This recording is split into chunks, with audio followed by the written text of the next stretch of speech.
ধূপগুড়ি তৃণমূলের অন্দরের কোন্দল এবার চরম পর্যায়ে। ধূপগুড়ি গ্রামীণ ব্লক আইএনটিটিইউসির সভাপতি তথা ঝাড়গ্রাম পঞ্চায়েত প্রধানের স্বামী বীরেন রায়ের একটি বিতর্কিত ভিডিও সোশ্যাল মিডিয়ায় ভাইরাল হতেই শোরগোল পড়ে গেছে রাজনৈতিক মহলে।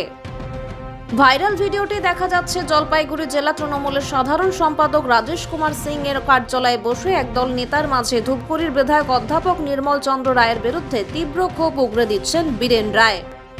শুধু তাই নয়, চরম হুঁশিয়ারি দিয়ে তাকে বলতে শোনা যাচ্ছে যে প্রয়োজনে তৃণমূল ছেড়ে তিনি বিচ্ছিন্নতাবাদী সংগঠন কেএলওতে যোগ দেবেন।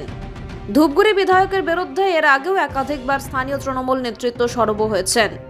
বীরেন রায়ের এই মন্তব্য সেই বিরোধীকে নতুন করে উস্কে দিল। ভিডিওটি ঘিরে বিতর্ক শুরু হতেই বীরেন রায়ের দাবি এটি একটি একান্ত ব্যক্তিগত আলোচনা ছিল। তার অভিযোগ দলেরই কেউ উদ্দেশ্য প্রাণোদিতভাবে তাকে অপদস্থ করে ভিডিওটি সোশ্যাল মিডিয়ায় ভাইরাল করেছে। এই ঘটনাকে কেন্দ্র করে ধূপগুড়ির রাজনৈতিক মহলে রীতিমতো চাঞ্চল্য ছড়িয়েছে এবং অস্বস্তিতে পড়েছে শাসক দল। সমালোচনা চলছিল ওখানে। সেখানে দেখা যাচ্ছে আপনি একটু বিধায়কের নিয়ে অসন্তুষ্ট প্রকাশ করছেন। না, বিধায়কের নিয়ে অসন্তুষ্ট প্রকাশ করার কিছু ব্যাপার না।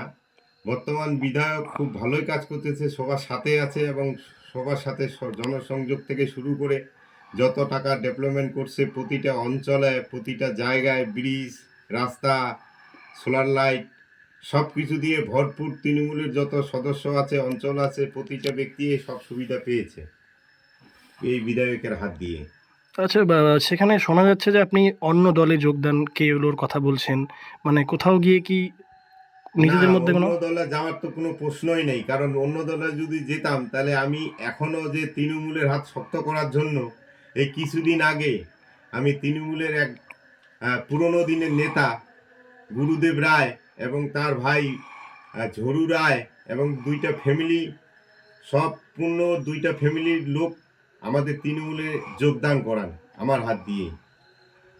এবং আগামী দিনে এই সপ্তাহের মধ্যে মনে করেন আরও আমাদের প্রায় 10 থেকে 15টা বাড়ি তৃণমূলের ঝান্টা নেওয়ার জন্য রেডি হয়ে আছে। আমরা যেভাবেই হোক মাঠে ঘাটে মানুষকে বুঝায়া কি করে আমাদের এমএলএকে আরও বিপুল ভোটে জয় করা যায় তার লক্ষ্যে আমরা এগোচ্ছি 2026-এর ইলেকশন। বলছিলাম এই ভিডিও নিয়ে বিরোধীরা রাজনীতি করছে, কোথাও গিয়ে কি অস্বস্তি কারণ হবে? কোনো কাজ নাই। দেখেন, আপনারা তো ভালোই জানেন, কারণ বিরোধীর কোনো প্রকল্প নাই, কোনো সরকারি সুযোগ সুবিধা নাই, কোনো মানুষের সাথে পরিষেবা নেই, এমনকি মানুষের সাথে জনসংযোগও নাই। বর্তমান বিজেপি নামটা যে আছে সেটাই মানুষ এখন আস্তে আস্তে ভুলে যেতে চলেছে। আচ্ছা, এই ভিডিও কি আপনার তাহলে কি উদ্দেশ্য প্রণোদিতভাবে ভিডিওটা ছড়ালো? হ্যাঁ, উদ্দেশ্য প্রণোদিতভাবে যে হয়তো ছাড়ছে, তার সাথে হয়তো আমার কোনো শত্রুতা আছে, এর জন্যই হয়তো উনি এই ভিডিওটা ছেড়ে দিয়েছেন। হারবে 3 ডবল হারবেই, এটা ফালতু কথা, গ্যারান্টি হারবে। ও সব জায়গায় রেডিকেশন লাগাচ্ছে না, ভোটটা মনে হয় ওর লাগবে না।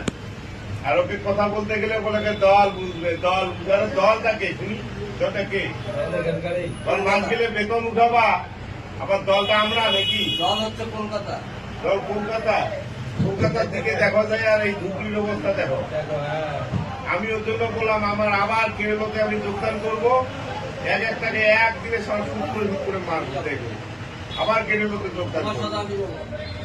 কেরলতে অনেকদিন থেকে মনে করো আমি ওই ইয়ার থেকে গেছি, তো আবার তাল দিব, দেখো। হ্যাঁ, উত্তরবঙ্গ আমাদের লাগবেই, হাটাও তৃণমূল, তৃণমূল তৃণমূল হোক, বিজেপি হোক, দরকার নেই। হ্যাঁ, ওইটাই তো ব্যবহার আচার, বুঝলা? তারা ভোট দিব আমরা এত মরিয়া হয়ে, আর এমএলএ হবে, আর এমএলএ হয়ে যাবে বলে এইটাই কি বলে আমি জানি না। এটা নাম্বার আছে, ফোন করে দেন তো একটু, হেল্প হবে বলে। না, আমার কাছে নাম্বারই নেই, ওই এই আগে হইতে সবাই পরিষ্কার করার লোক আছে তো, আছে না?